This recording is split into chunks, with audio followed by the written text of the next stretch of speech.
We all think we've got the rules of online security down pat. Shred your mail, use complicated passwords, be careful, right? But what if I told you that some of that common wisdom isn't just a little outdated? What if it's actually making you less safe? Well, today we're going to dive into the counterintuitive ways you might be accidentally leaving the door wide open for identity thieves. So let me just ask you straight up, do you really truly think you know how to stay safe online? Because the game has totally changed, and honestly, just following the old rules might be the biggest risk you can take. And look, of course, we all know the basics. We shred the sensitive mail, we don't share our passwords, we know not to click on those suspicious links from a supposed long-lost uncle. We think we're doing everything right. We feel pretty secure.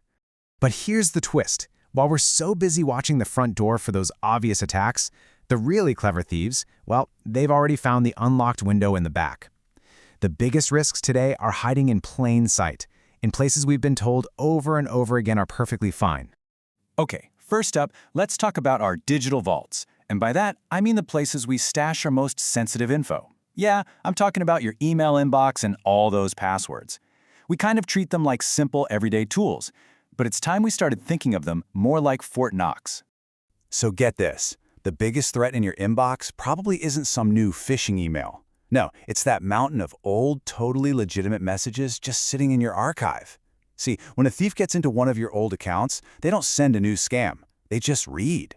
A shipping confirmation from 5 years ago? That's your address. An old bill? That shows your patterns. Piece by piece, they build a complete profile of you. Your inbox is literally a goldmine for them. And this brings us to what I call the password paradox. For years, we've been hammered with this idea that we need to change our passwords constantly. But that advice actually makes us less secure. And why is that? Because we just end up making tiny, predictable changes. We go from password 124 to password 125. The clever defense isn't changing it all the time, it's making it long and unique. Just think about it like this. A computer can guess something like password 124 in a fraction of a second. But a long, random, yet somehow memorable passphrase like, say, purple, banana, Jupiter, stapler, a machine could try to crack that for centuries. The key takeaway here is so important. Length beats complexity every single time. So, here is your action plan. First, just stop the pointless password rotation. It's not helping. Instead, make your passwords incredibly long and unique for every single website. And really, the only sane way to do this is with a password manager. It'll create and store them for you. And maybe most importantly, lock down your email account, which is the master key to your entire digital life, with two-factor authentication. You know that feature that sends a code to your phone? Turn it on. Seriously, do it right now. Okay, so we've secured our private digital vaults, but what about that public data trail we're all leaving behind? All those little breadcrumbs of information we scatter across social media, well, they can be just as dangerous. We tend to worry about posting an embarrassing photo, but the real danger is way more subtle.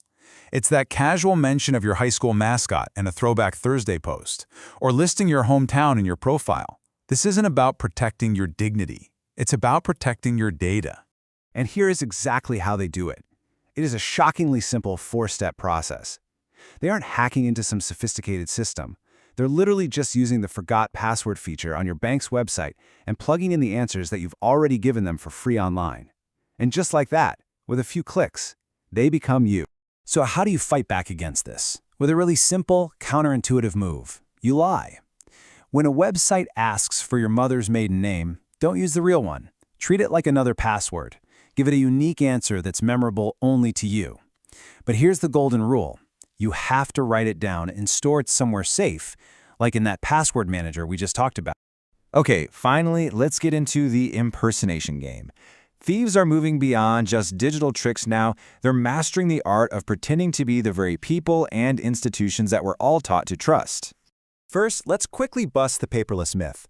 We're all told that going paperless is safer, but a lot of the time it just shifts the entire security burden onto a single, maybe vulnerable online account. Plus, physical mail fraud is still a very real thing.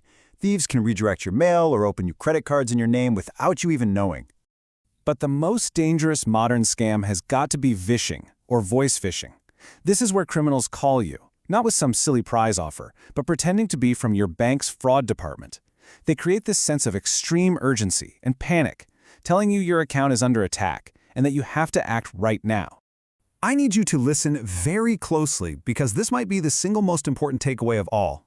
No legitimate institution, not your bank, not the IRS, not anyone, will ever call you, create a sense of panic, and ask you to move your money.